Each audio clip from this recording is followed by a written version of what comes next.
Hi everyone, this is Indraman and this is the third tutorial. So I'm going to speak now about the PC. You can see I have here one box and here the second box. This is the min and this is the max.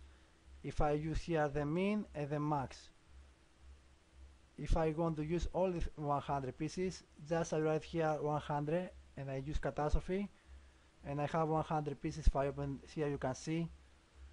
Now if I want to use free cubes for exam,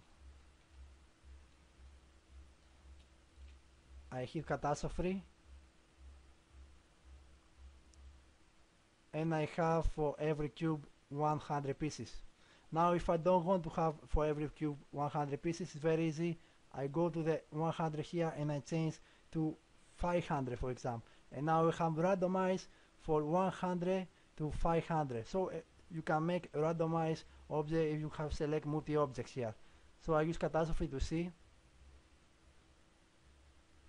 You can see here also that there is a number. This means the max number for the object I have select. Now you can see it's a difference. 2, 1, 3, 3, 4, 3, 104, 7 and 212. You can see I have a lot difference. So this is the pieces. Thank you for watching.